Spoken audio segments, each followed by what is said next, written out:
21 श्लोक हम करने जा रहे हैं, जिसमें भगवान कृष्ण ने कहा है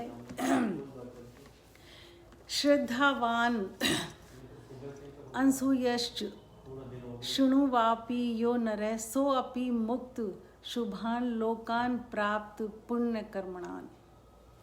हे अर्जुन, जो इस ग्रंथ को, तेरे मेरे संवाद रूपी इस भगवत गीता के ग्रंथ को सुन भी लेगा, शृणु यादपि यो नरः, सुन भी लेगा, सिर्फ श्रवण भी कर लेगा श्रद्धा पूर्वक। इसमें एक बात कही है, श्रद्धा, श्रद्धावान। देखिए, श्रद्धा एक ऐसी चीज़ है जो हमारे जीवन में चमत्कार तक कर सकती है। मैं एक बार फिर दोहराऊंगी, श्रद्धा एक ऐसी चीज़ है जो हमारे जीवन में चमत्कार तक कर सकती है। मैं श्रद्धा के ऊपर एक छोटा सा आपको एग्जाम्पल दूंगी। चैतन्य महाप्रभु का नाम आप सभी ने सुना होगा। कितने बड़े भक्त थे ईश्वर के, भगवान श्री कृष्ण के। तो उनके कुछ शिष्य थे जो भगवत गीता का पाठ किया करते थे, और चैतन्य महाप्रभु सबको कार्य देते थे अपने शिष्यों को। तो एक शिष्य था उनमें, राकेश राणा जी, बहुत बहुत शुक्रिया आपका। एक शिष्य था उनमें, वो भगवत गीता का अध्ययन करता था और वो अच्छे से ठीक से पाठ नहीं करता था, उसको कुछ समझ भी नहीं आता था, ना वो अच्छे से बोल पाता था, और बस गदगद होके बड़ा ही रोता रहता था, आंखों में आंसू आते रहते, बहुत गदगद होता था वो पाठ करते समय। तो जब और शिष्यों ने उसको देखा तो उन्होंने चैतन्य महाप्रभु से उसकी शिकायत की, प्रभु ये ना तो ठीक से शब्दों का उच्चारण कर पाता है, ना ठीक से ध्यान कर पाता है, भगवत गीता को समझ पाता है, और लेकिन ये बस गदगद होता रहता है और जो रोता रहता है, इसकी आंखों में आंसू आते रहते हैं। तो चैतन्य महाप्रभु ने उस शिष्य को अपने पास बुलाया और कहा कि बोलो, बताओ तुम ऐसा क्यों करते हो।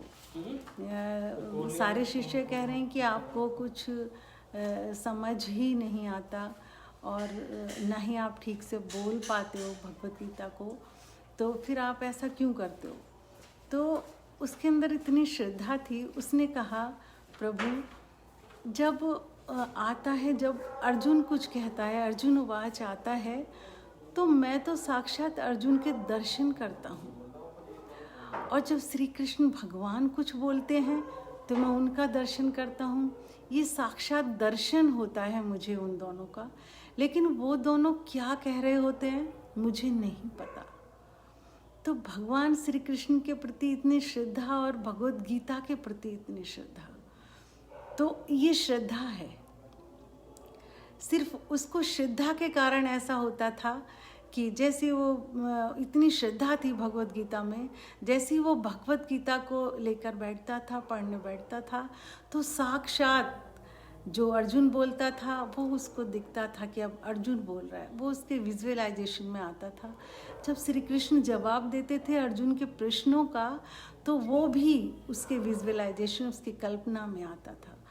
तो वो कहने लगा प्रभु, चैतन्य महाप्रभु से उनका शिष्य कहने लगा, प्रभु मैं तो उन्हें देख देख के गदगद हो जाता हूँ, और भगवान श्री कृष्ण मुझे दिखाई दे रहे हैं, अर्जुन, महात्मा अर्जुन मुझे दिखाई दे रहे हैं, इस बात को देख के ही मैं गद, मुझे नहीं आता भगवान, उनका समझ भी कुछ नहीं आता भगवत गीता। तो सिर्फ भगवत गीता में श्रद्धा रखने से उसके साथ ये चमत्कार हुआ। तो ये सच है अपने आप में कि श्रद्धा एक ऐसी चीज़ है कि जो आपके जीवन में चमत्कार तक कर सकती है। तो भगवान कृष्ण ने ये कहा है कि श्रद्धा से, श्रद्धा पूर्वक मुझ में ही यकीन करके जो इस ग्रंथ को सुन भी लेगा, श्रद्धावान अनसूयश्च। अनसूय का मतलब होता है किसी चीज़ में दोष ना निकालने वाला। जब हम श्रद्धावान का एक बार मैं और बता देती हूँ। अभी मैंने आपको श्रद्धा डिस्कस किया था।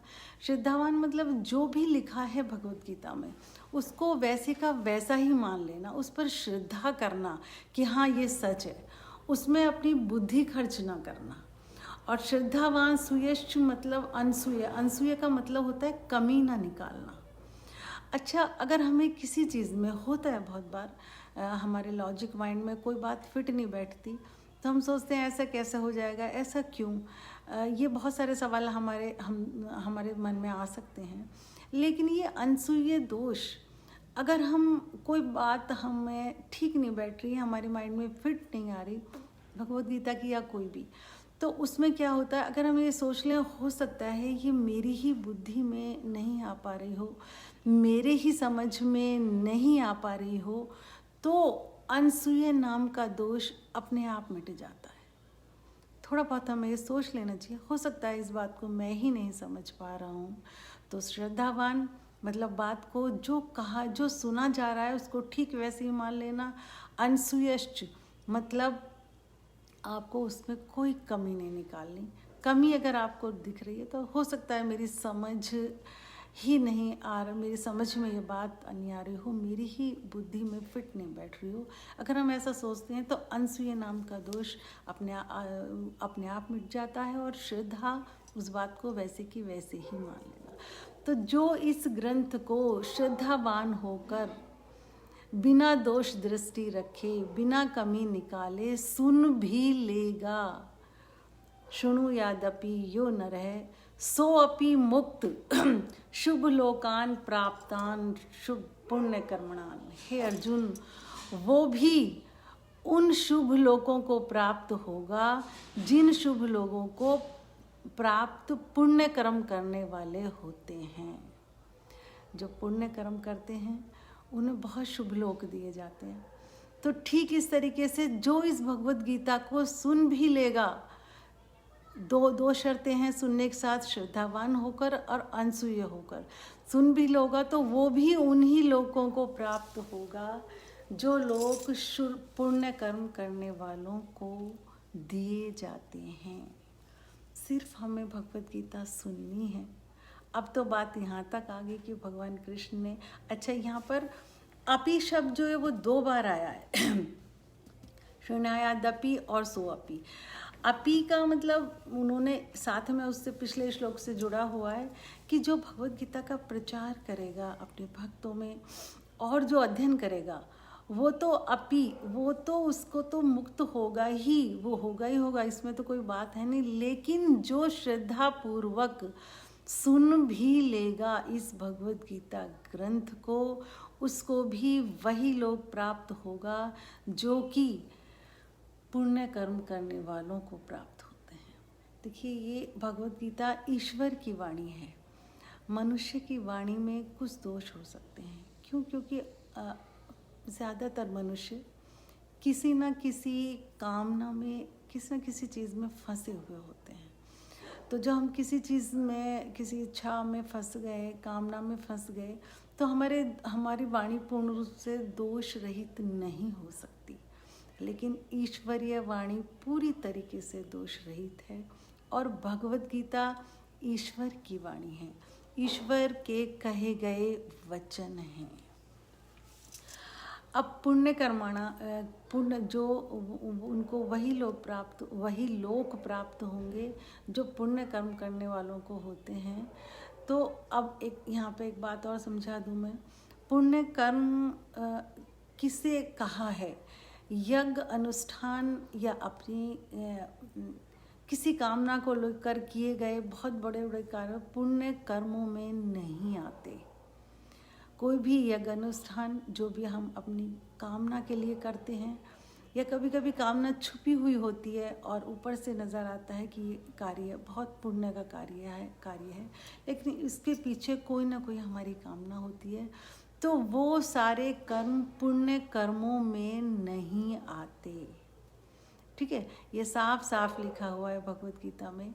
तो एक पूरा ये आपको मैं एक बार फिर दोहरा देती हूँ कि हे अर्जुन, तेरे और मेरे संवाद रूपी इस भगवत गीता ग्रंथ को जो सुन भी लेगा, जो श्रवण भी कर लेगा, उसको भी वही लोग प्राप्त होंगे जो पुण्य कर्म करने वालों को होते हैं। ये इतना, और इससे ज़्यादा आसान क्या होगा? इससे ज़्यादा आसान ईश्वर हमारे लिए और क्या दे सकता था? हमें सिर्फ इस ग्रंथ को सुनना बाकी है। हम सुनने के लिए तो टाइम निकाल ही सकते हैं। जहाँ भी भगवत गीता की चर्चा हो रही हो, उसके लिए हम टाइम हमें निकालना चाहिए, क्योंकि ये बहुत बहुत सुंदर ऑफर है। हमारा नहीं, हम प्रचार नहीं कर सकते, हम अध्ययन नहीं कर सकते, लेकिन सुनने में मेरे ख्याल से शायद हमारा ज़्यादा टाइम ना लगे और हमें बहुत कुछ स्पेशल करना भी ना पड़े। सोशल मीडिया पर सभी लोग एक्टिव होते हैं। अगर हमारा प्रोग्राम तो सिर्फ हफ्ते में एक दिन आता है, 20-25 मिनट के लिए, इतना टाइम आप सभी निकाल सकते हैं। लेकिन ये होगा तभी जब आप इसको, भगवत श्रद्धा होगी आपके अंदर कि अब जीवन में कुछ चेंज आना चाहिए। ईश्वर ने क्या कहा है भगवद गीता में, वो मैं सुनना चाहती हूँ, वो मैं समझना चाहती हूँ। ये होगा तभी, उसके बाद, उससे पहले ये सब नहीं हो पाएगा। और सच में कुछ टाइम हमें निकालना चाहिए, थोड़ा तो कम से कम अपने लिए निकालना चाहिए। बहुत सारी चीज़ें देख ली, समझ ली, एक्सपीरियंस कर ली, बार बार रिपीटिशन उन्हीं चीज़ों का कितने स्वाद चख लिए, बहुत सम्मान प्राप्त कर लिया, बहुत कुछ। लेकिन कभी कभी क्या मन में ऐसा नहीं आना चाहिए, ईश्वरीय प्रेम क्या है, हम क्यों आए हैं इस पृथ्वी पर, और कहाँ से आए हैं, और हमें कहाँ जाना है। और थोड़ा सा तो इस सब चीज़, कभी कभी तो ये भावना मन में हर इंसान के आनी चाहिए। क्योंकि हम एकदम अगर इसमें ही तन में रहेंगे, कितनी बार रिपीटिशन, कितनी चीज़ों का किया आपने अपने जीवन में, लेकिन फिर भी आप उनसे संतुष्ट नहीं हो रहे हैं, फिर तो इसके बाद तो आपको ज़रूर ये सोचना चाहिए कि अब थोड़ा सा जीवन अलग ढंग से जिएं, या देखें ईश्वरीय प्रेम क्या है, या ये सब क्या है, हम पृथ्वी पर आने का हमारा मकसद क्या है। तो इसी के साथ हमारा ये श्लोक अब ख़त्म होता है। 18वें अध्याय का ये 71 श्लोक है। बस इसके बाद उपदेश नहीं है, कुछ बातें हैं अर्जुन की और भगवान श्री कृष्ण की, और जो उन्होंने संजय की जो बातें हुई युधिष्ठिर के साथ, वो हैं दो चार। ये हम नेक्स्ट में सारा ख़त्म कर देंगे, अध्याय जो 18 है। फिर जो हम सारे श्लोक लेंगे स्टार्टिंग से, ये सारे मैंने अध्याय, लास्ट के अध्याय के जो सारे श्लोक सुनाए, उनका सिर्फ मेरा मतलब यही था ताकि भगवद गीता में आपकी रुचि पैदा हो, आप इंटरेस्ट हो, आपको प्रेम हो भगवद गीता से, और ये आप सुनना चाहें, पढ़ना चाहें, इसका प्रचार करना चाहें, आप इसमें लग जाएं, आपको इसकी लगन लग जाए, सिर्फ यही था। वरना अब भगवान श्री कृष्ण का जो उपदेश है वो तो अब शुरू होगा, नेक्स्ट मंडे जो होगा उससे हम स्टार्ट करेंगे। अब हम क्या करेंगे कि किस तरीके से श्लोकों के माध्यम से हमारी समस्याओं के सॉल्यूशन होते हैं, वो इस तरीके से लेके चलेंगे हम अब एक एक श्लोक को। नमस्ते देव जी, कैसे हैं आप? शालू भारद्वाज, बहुत बहुत शुक्रिया आपका प्रोग्राम देखने के लिए। अभिषेक कुमार जी, अभिषेक जी, बहुत बहुत शुक्रिया आपका हमारे इस लाइव सेशन में आने के लिए।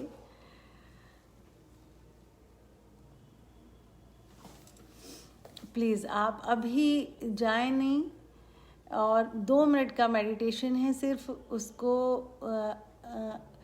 थैंक यू राकेश राणा जी, सिर्फ 2 मिनट का। अभी तो हम मेडिटेशन की आपको सिखाने की कोशिश कर रहे हैं।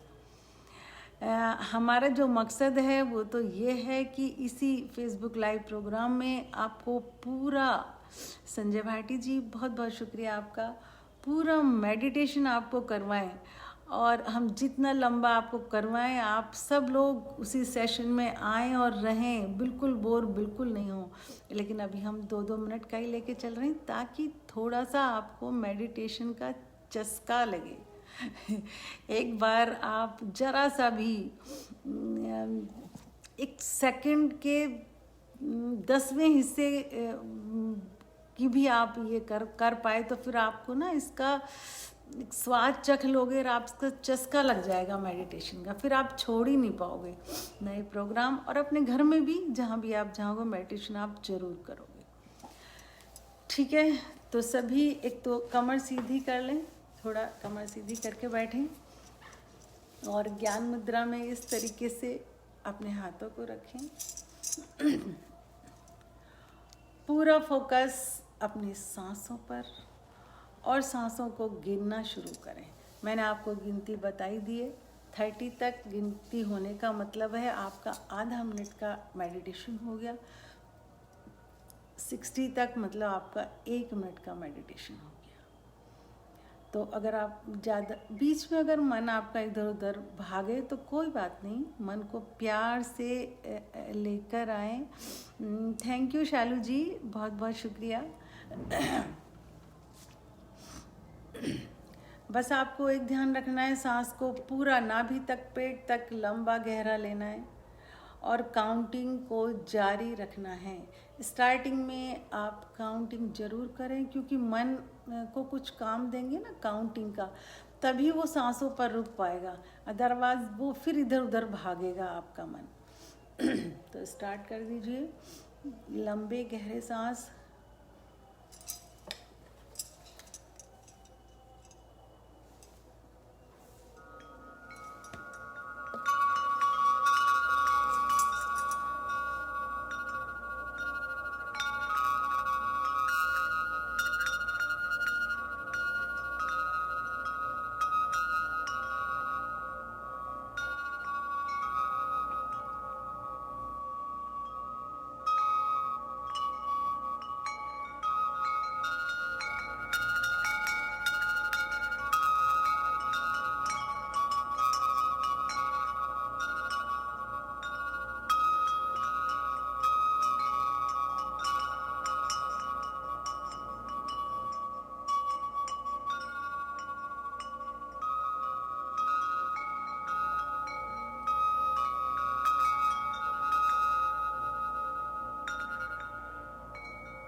सांसों को पेट तक लेना है, गहरा लंबा। काउंटिंग छूट जाए कोई बात नहीं, दोबारा स्टार्ट करो।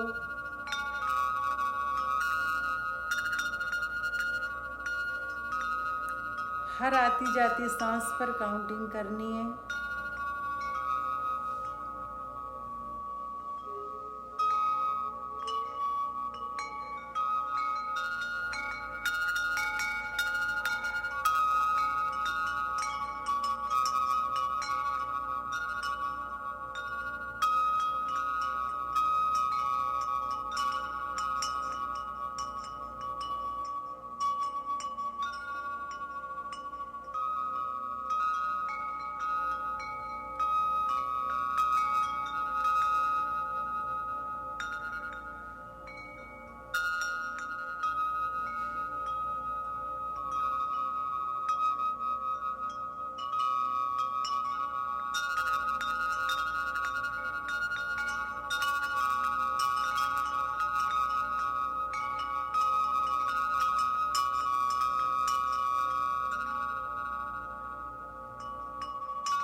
हाथों को रब करें।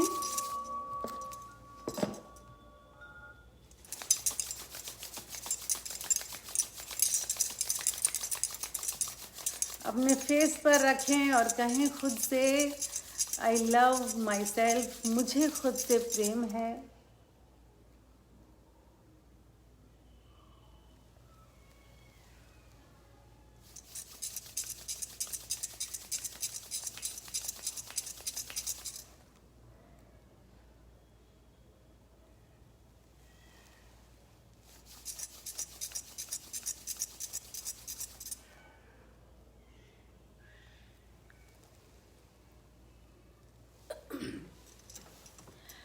अच्छा, अब लास्ट में एक बात और, आज गुरु पर्व है और गुरु आप सभी को गुरु पर्व की बहुत बहुत शुभकामनाएं।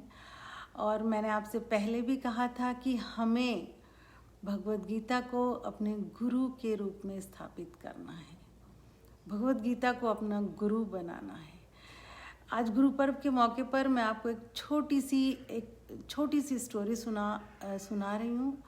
गुरु हमारे जीवन में काम क्या करता है, गुरु का काम क्या है, आप इस उदाहरण से समझ जाएंगे। एक व्यक्ति है जिसके पास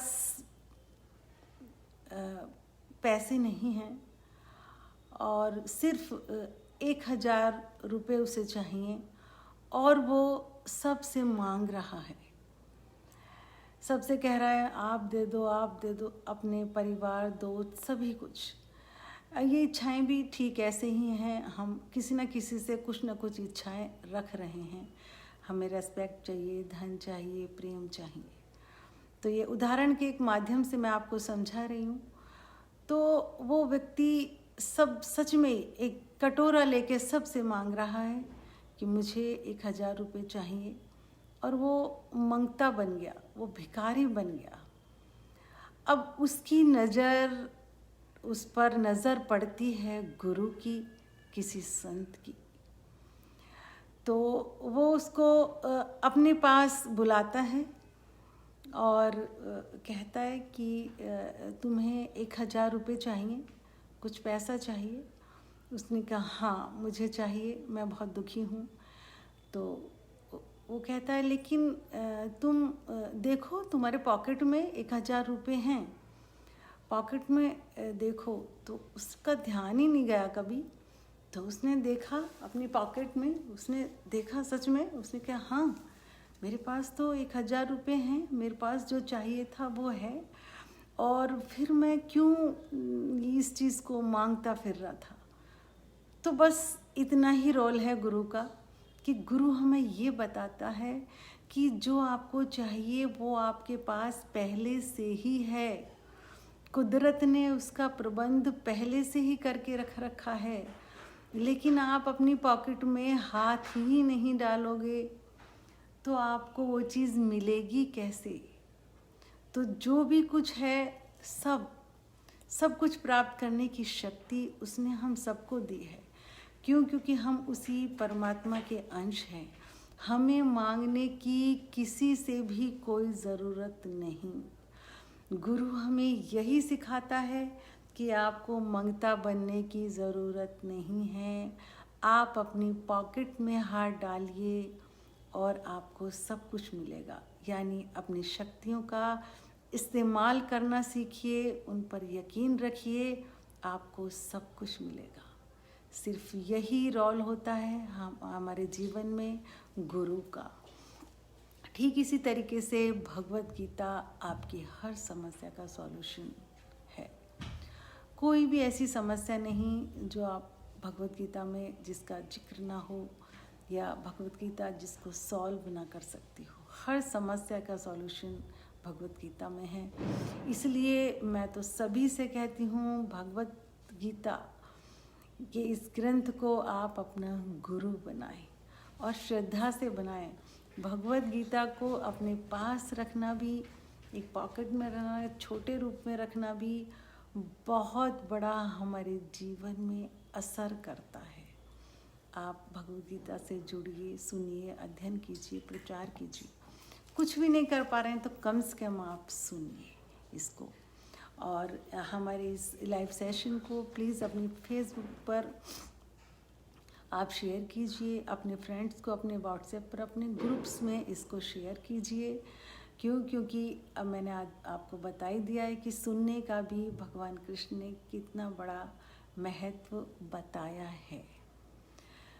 तो अब विदा लेते हैं। आप सभी का बहुत बहुत शुक्रिया आने के लिए। बहुत अच्छा लग रहा है सभी से मिलके। सभी लोग कमेंट करते हैं और आप लोगों के इतने प्यार के लिए आप टाइम निकालते हो शाम को। रियली हृदय से धन्यवाद कि इस प्रोग्राम के लिए आप टाइम निकालते हो 15-20 मिनट का, और आपके साथ मिलके बातें करने में, भगवद गीता की चर्चा करने में रियली मुझे बहुत आनंद आता है, मुझे बहुत अच्छा लगता है।